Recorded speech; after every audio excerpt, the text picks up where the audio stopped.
So schön, heute hier zu sein. Wir machen weiter in unserer Predigtreihe Lebensstil Jesus. Und heute freue ich mich, über das Thema Großzügigkeit mit dir zu sprechen. Großzügigkeit.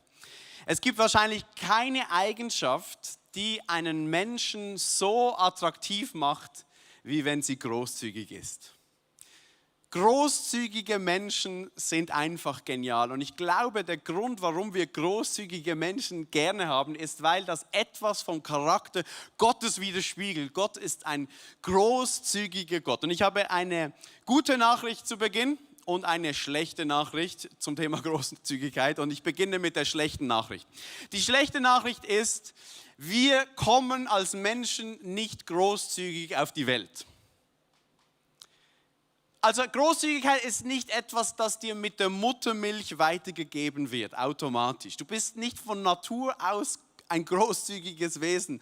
Und obwohl du eigentlich gratis Muttermilch empfängst und du hast noch nichts geleistet und jemand kümmert sich einfach bedingungslos um dich, man könnte ja meinen, das würde der Großzügigkeit helfen.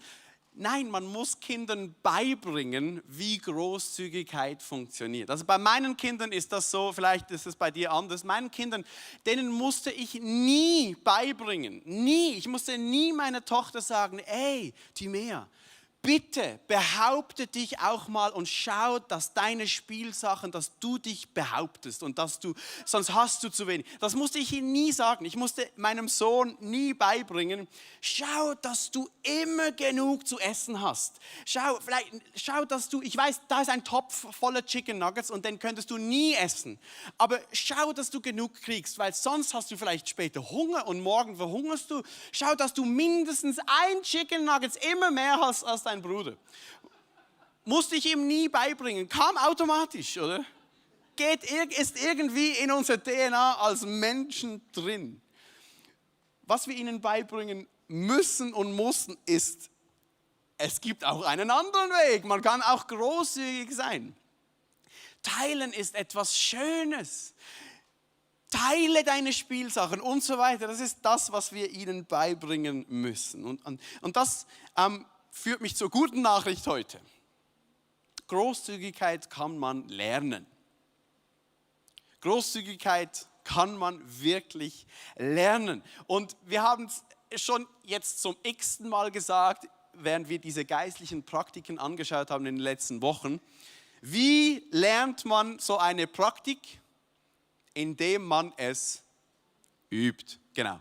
Oder tut, indem man es regelmäßig tut und übt. Und so ist das auch im Thema Großzügigkeit. Großzügig wirst du nicht einfach über Nacht. Großzügigkeit kommt durch Übung. Man kann Großzügigkeit vielleicht auch mit einem Muskel vergleichen, von dem ich sehr viel habe an meinem Körper. Großzügigkeit ist wie ein Muskel. Der wächst, wenn er belastet wird. Der wächst, wenn man ihn trainiert.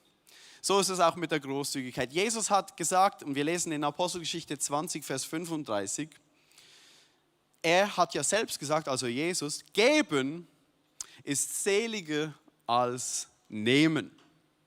Seliger kann man auch übersetzen mit glücklicher oder gesegneter. Jesus sagt uns, dass zu geben glücklicher macht als zu nehmen. Großzügig zu sein ist gesegneter als zu empfangen. Und ich weiß, das ist sehr kontraintuitiv und uns nicht in der Natur mitgegeben, aber es ist so wahr. Es gibt verschiedene, ich habe ein bisschen recherchiert, Studien, soziologische, psychologische oder neurowissenschaftliche Studien, die genau das, was Jesus hier sagt, belegen. Ich habe es euch kurz zusammengefasst. Das heißt, großzügige Menschen sind allgemein glücklicher.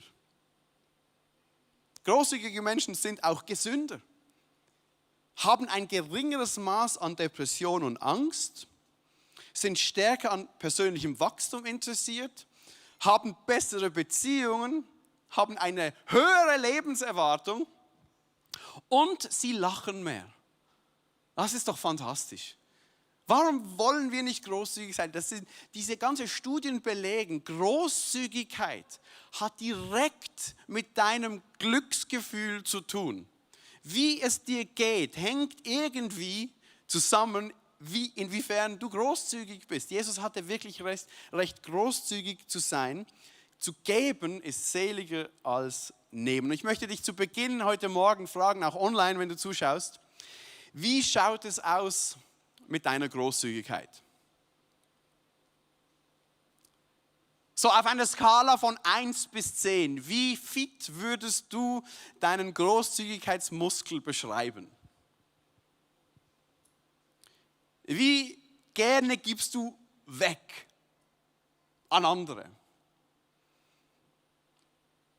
Oder wir reden mal über Geld. Wie einfach fällt es dir, Geld wegzugeben, jemandem Geld zu schenken?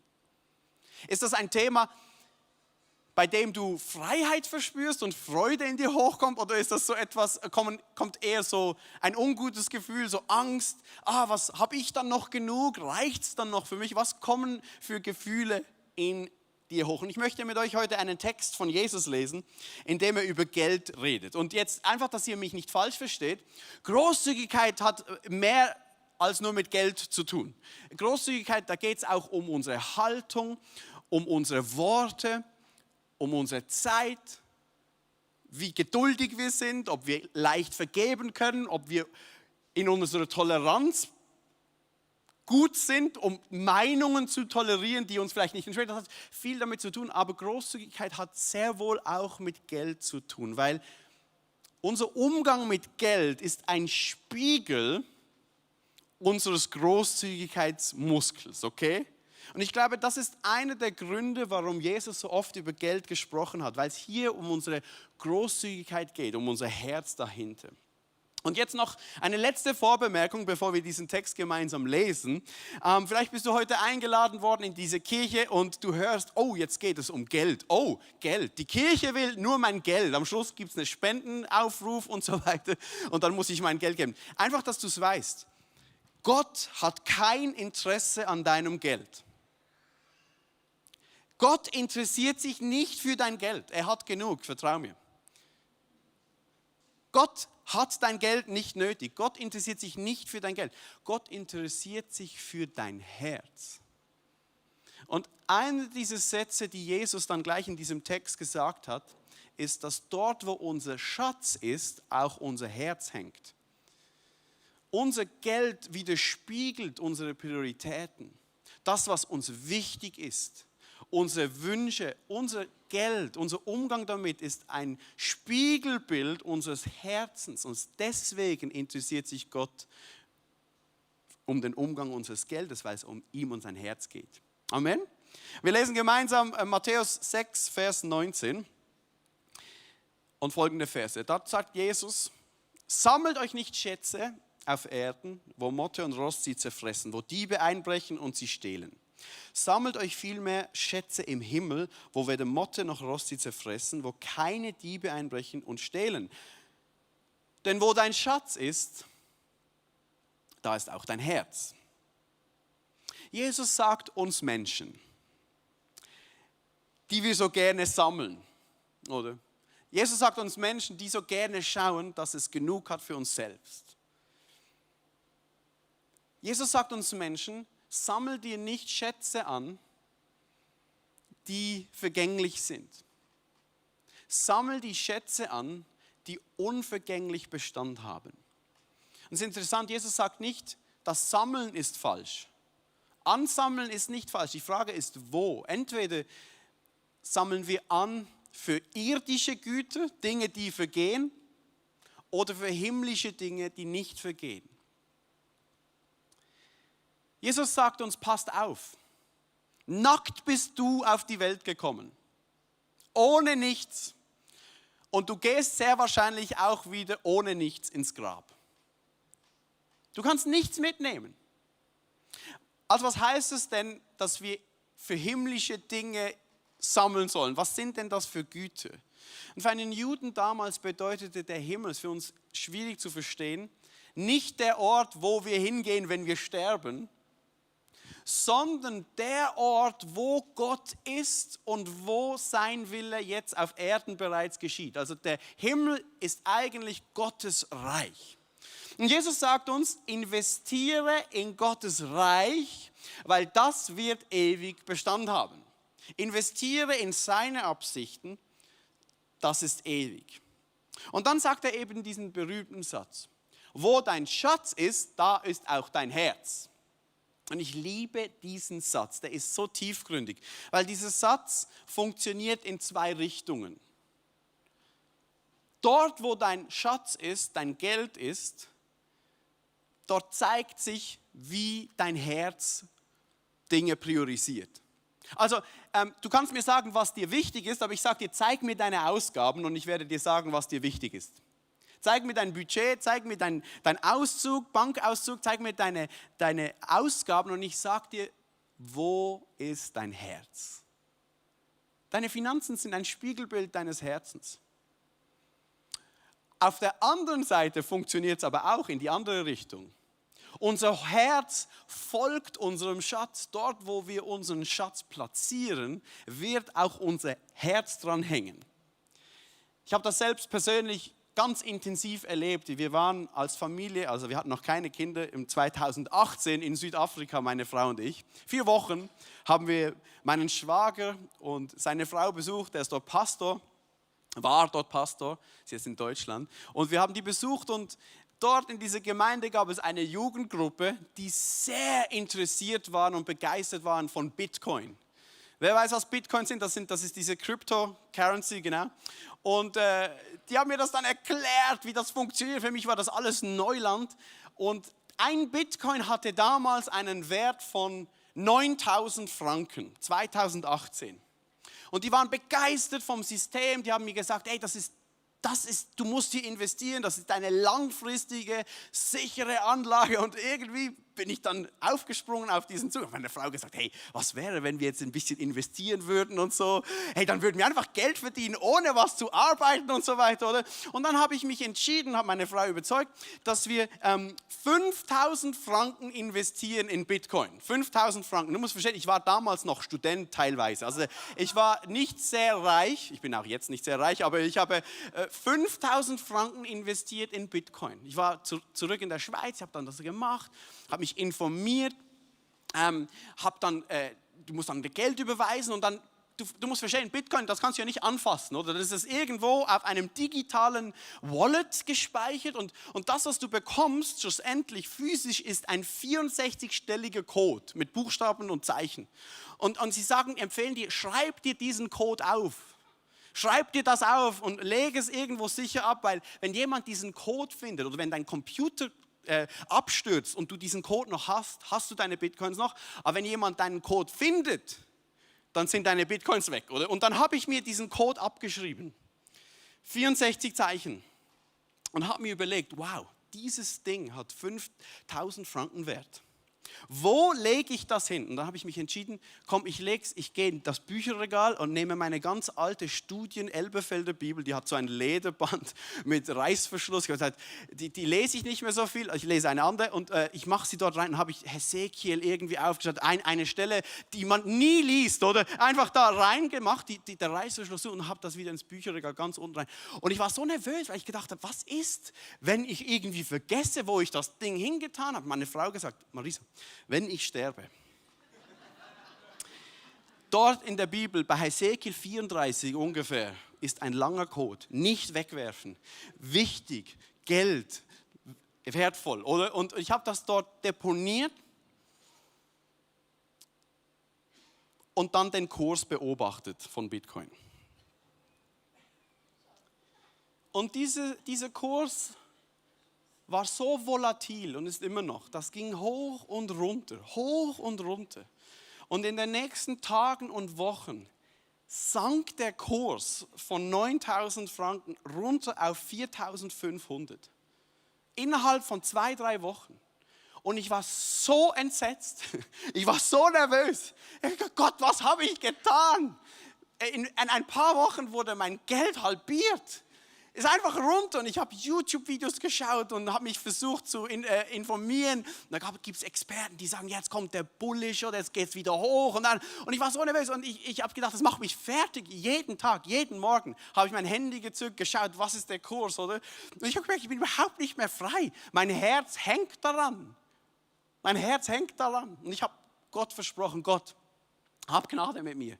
Schau, wenn der Kurs wieder hochgeht und das wieder bei 9.000 ist, ich verspreche dir, ich verkaufe alles wieder und nehme es wieder zurück. Und das habe ich dann auch gemacht. Heute Morgen habe ich den Bitcoin-Kurs geprüft. Bitcoin hat einen Wert von 90.000 Franken. Und ich denke mir dann so, who cares? Wen interessiert's? Gott ist mein Versorger. Versteht ihr? Ich hab wie gemerkt, mein Herz war nicht mehr frei. Ich habe meinen Schatz an etwas gehängt und mein Herz ist gefolgt. Und das ist eine wichtige Lehre. Ich glaube wirklich, wenn du möchtest, dass Gottes Reich deine Prioritäten sind, wenn du möchtest, dass dein Herz an den Dingen hängt, die ewig Bestand haben, Dinge, die Gott wichtig findet, dann investiere auch deinen Schatz, dein Geld hier, weil dein Herz wird folgen. Und dann sagt Jesus weiter in Matthäus 6, Vers 22, das Licht des Leibes ist das Auge. Wenn dein Auge gesund oder gut ist, je nachdem wie man es übersetzt, wird dein ganzer Leib von Licht erfüllt sein. Wenn dein Auge böse ist, wird dein ganzer Leib finster sein. Wenn nun das Licht, das in dir ist, Finsternis ist, wie groß ist dann die Finsternis?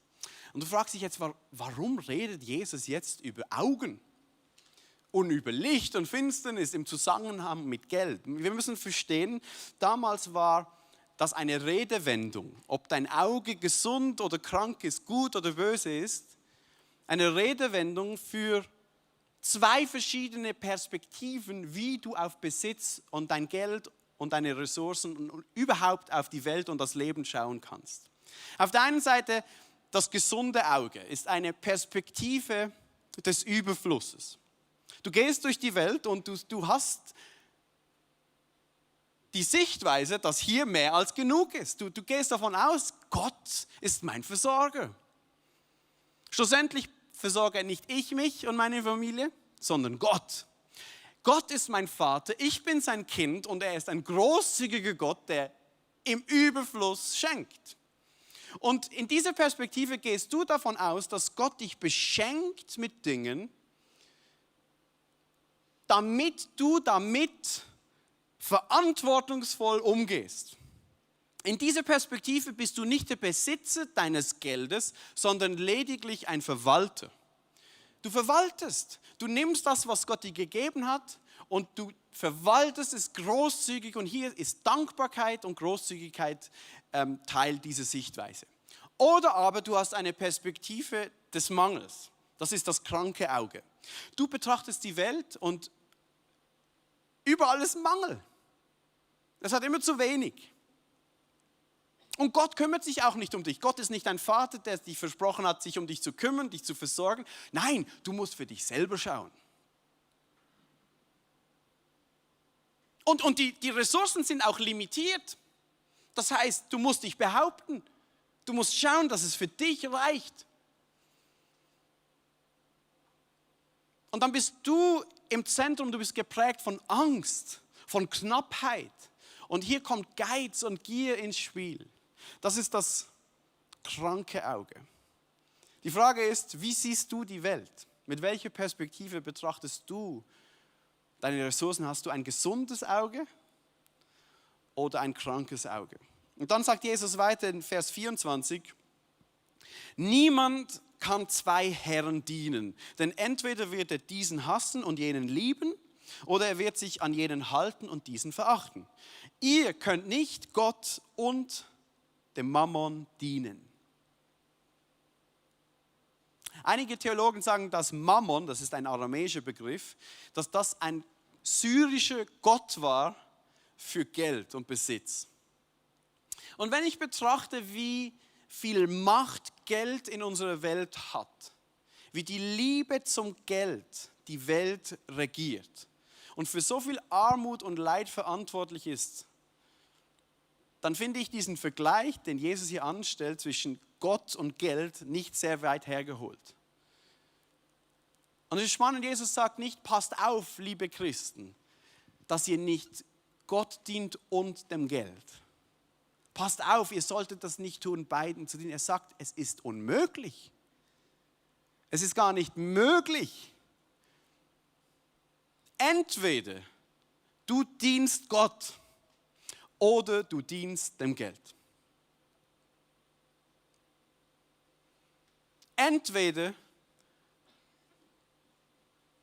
du setzt dein Vertrauen auf Gott oder dein Vertrauen aufs Geld. Schwarz oder weiß. Entweder oder. Entweder ist Gott dein Herr oder Geld. Was treibt dich an? Was bestimmt dich? Jemand hat mal gesagt, wenn du ein Problem mit Geld hast, dann gib es weg. Problem gelöst, oder? Wenn du ein Problem mit Geld hast, wird's los. Und ich glaube, wir Christen müssen nicht auf Geld verzichten. Aber gerade wir als Schweizer und deutsche Christen, wir zählen zu den reichsten Christen auf diesem Planeten. Ich glaube, für gerade uns ist diese Warnung von Jesus umso wichtiger. Wir müssen aufpassen, dass wir hier keine Kompromisse gehen. Wir müssen uns hinterfragen, wem vertraue ich schlussendlich? Wer ist mein Versorger? Wer dient hier wem? Renne ich dem Geld hinterher oder Gott?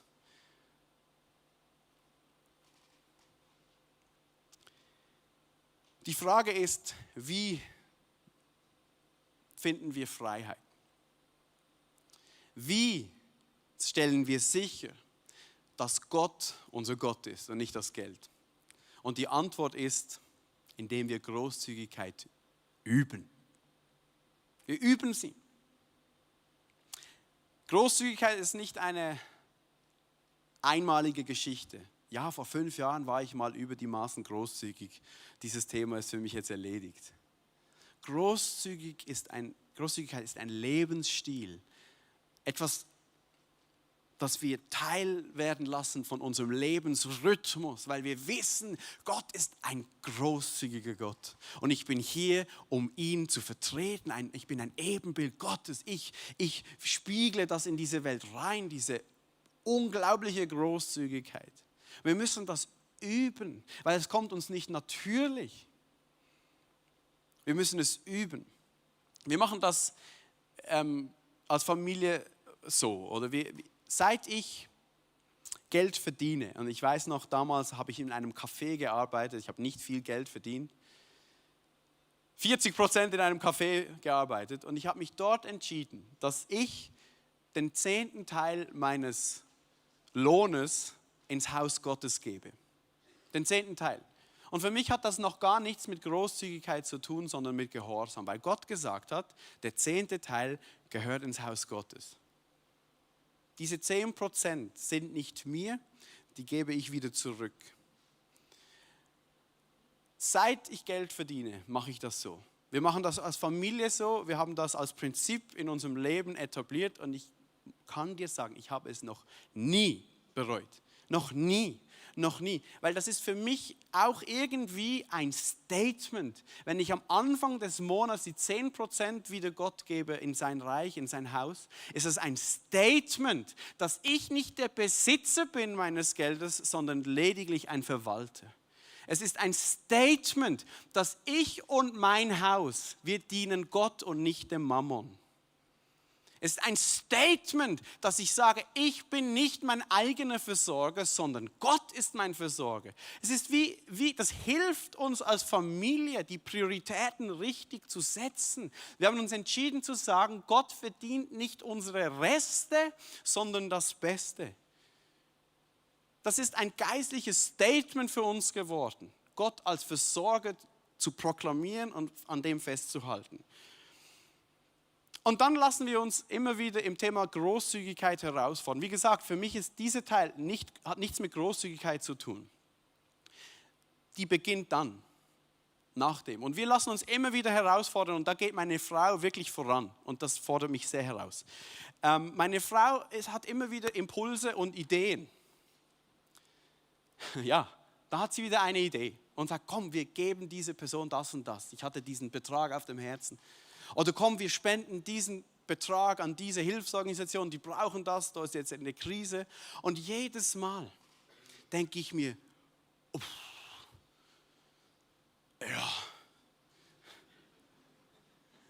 ja, können wir uns das leisten? Und dann kommt immer der Gedanke, hat Gott uns je im Stich gelassen? Hat Gott uns jemals nicht versorgt? Und dann fällt mir auf, wir waren noch nie so großzügig, dass Gott gedacht hat, oh, also jetzt, das ist mir auch zu viel. Wir konnten seine Großzügigkeit noch nie überbieten, noch nie. Und ich schaue zurück auf Geschichte nach Geschichte, wie Gott uns versorgt hat. Wie Gott zu uns geschaut hat. Aber ganz ehrlich, jedes Mal fordert mich das heraus. Jedes Mal ist es ein Stretch. Und gleichzeitig ist genau das, um was es geht. Großzügigkeit ist ein Muskel. Ein Muskel wächst nicht, wenn er nicht belastet wird, wenn er nicht gestretcht wird. Ein Muskel wächst nicht, wenn du einfach nur das tust, was du dir sowieso schon gewohnt bist. So ist es auch mit der Großzügigkeit. Und ich bin sicher, Großzügigkeit hat seinen Preis. Das ist so. Aber das, was du bekommst, ist so viel mehr wert. Geben ist wirklich seliger als nehmen. Das, was du bekommst in Großzügigkeit, lohnt es sich 1000-mal mehr, als wenn du einfach alles für dich hortest und für dich behältst, weil du Angst hast, du hast nicht genug, weil du für dich schauen musst und so weiter. Ich möchte gerne schließen mit der Geschichte eines Mannes, der zur Zeit Jesu gelebt hat und der war krank. Dieser Mann war 38 Jahre lang gelähmt und es heißt von ihm, er lag in Jerusalem an einem Teich. Dieser Teich hieß der Teich von Bethesda. Das war ein spezieller Teich, weil es heißt, dass dieses Wasser sich manchmal bewegt hat, da war irgendeine Heilungskraft aktiv und dann sind die Kranken, dort haben sich viele Kranken versammelt um diesen Teich herum und haben sich in diesen Teich gestürzt, wenn das Wasser angerührt worden ist. Und da lag ein Mann, heißt es, der war 38 Jahre lang dort an diesem Teich. 38 Jahre lang krank. Und dann kommt Jesus vorbei und wir lesen gemeinsam Johannes 5, Vers 6. Als Jesus diesen liegen sieht und erkennt, dass er schon eine lange Zeit leidet, sagt er zu ihm, willst du gesund werden? Was für eine absurde Frage. Dass ein Mann 38 Jahre lang gelähmt liegt an diesem Teich. Und Jesus kommt und sagt, willst du gesund werden? Willst du das? Und dann sagt dieser Mann, ja, jedes Mal, wenn das Wasser sich bewegt, kommt einer vor mir und geht ins Wasser und dann bin ich halt zu spät. Seit Jahren ist das so, ich bin halt einfach zu spät. Und man würde denken, ja logisch will der gesund sein. Aber irgendwie war diese Frage für diesen Mann nötig, weil er sich mit seiner Situation abgefunden hat. Und zu mir hat diese Stelle nochmal ganz neu geredet, gerade im Bereich unserer Großzügigkeit. Weil wir haben vorhin über unser Auge geredet, ob unser Auge gesund ist oder krank ist. Und ich glaube, Jesus möchte dir die Frage stellen, möchtest du, dass dein Auge gesund wird? Möchtest du das wirklich?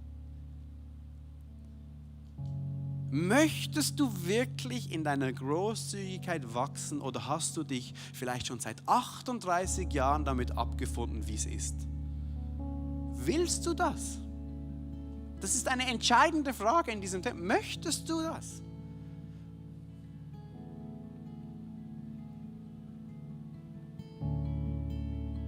Ich glaube, einige von uns sind heute hier und wir haben uns abgefunden mit unserem Level an Großzügigkeit.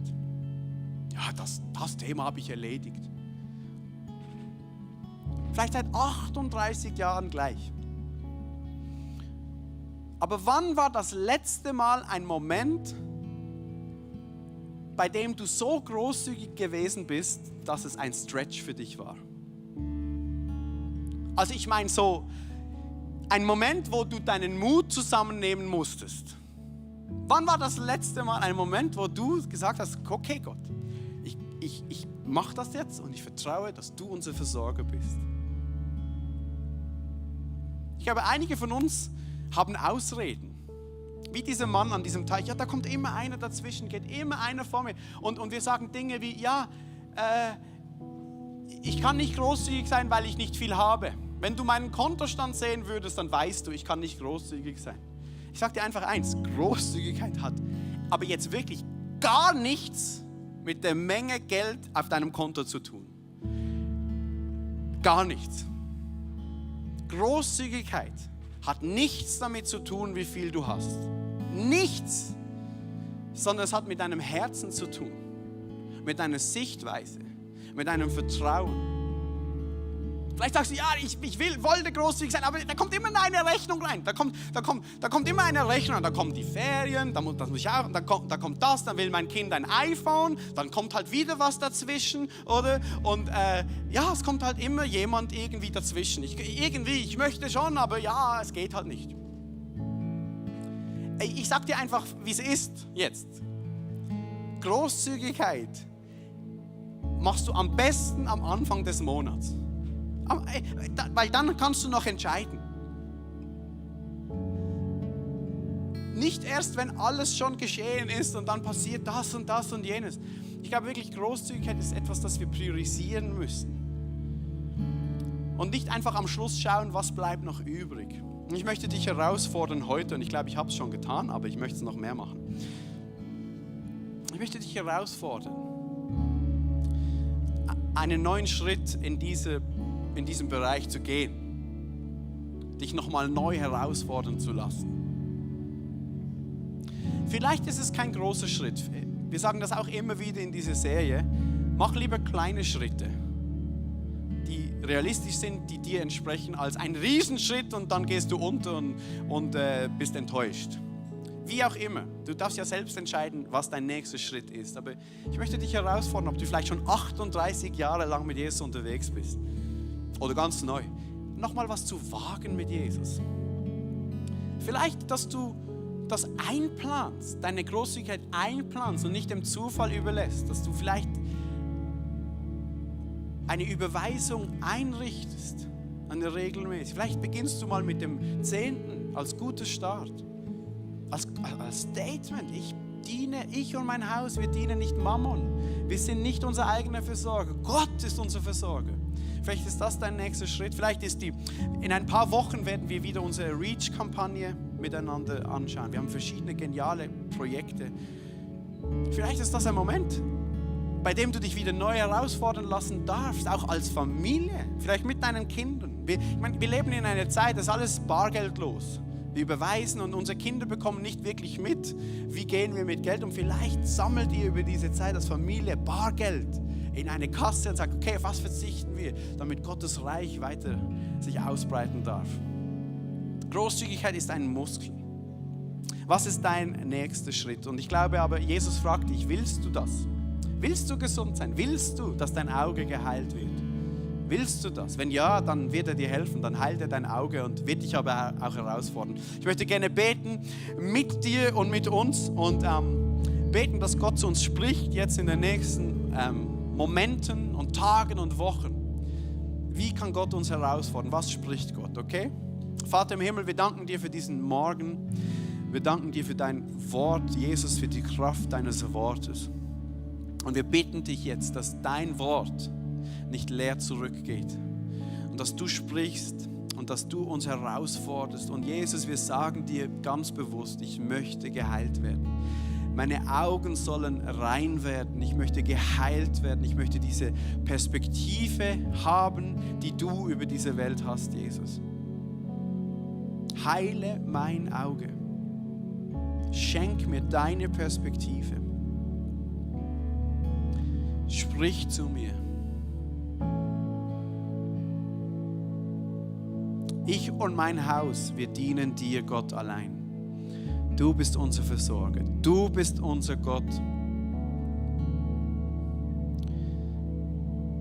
Vater im Himmel, ich bitte dich, dass du uns Mut schenkst, wenn du sprichst, Schritte zu gehen. Dass wir uns noch herausfordern lassen von dir, Gott, in diesem Bereich. Und Vater, ich bitte dich, dass du dich, wenn wir das tun, jetzt als Gemeinde auch, als einzelne Person, vielleicht als Familien, als Kinder, Vater, ich bitte dich, dass du dich als Versorger offenbarst, wie wir es noch nie zuvor erlebt haben.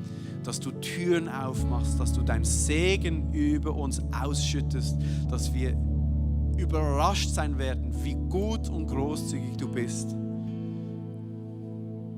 Ich bitte dich für alle Personen, die heute hier sind, die vielleicht wirklich unter Mangel leiden und die es schwer haben, Leute, die vielleicht keinen Job haben und zu kämpfen haben und zu wenig haben, um über die Runden zu kommen. Vater, ganz besonders für diejenigen Leute, bitten wir dich, schenke Hoffnung, schenke Zuversicht, schenke Hilfe und zeige uns als Kirche, wie wir auch eine Antwort sein dürfen. Wir danken dir dafür im Namen von Jesus. Amen. Amen.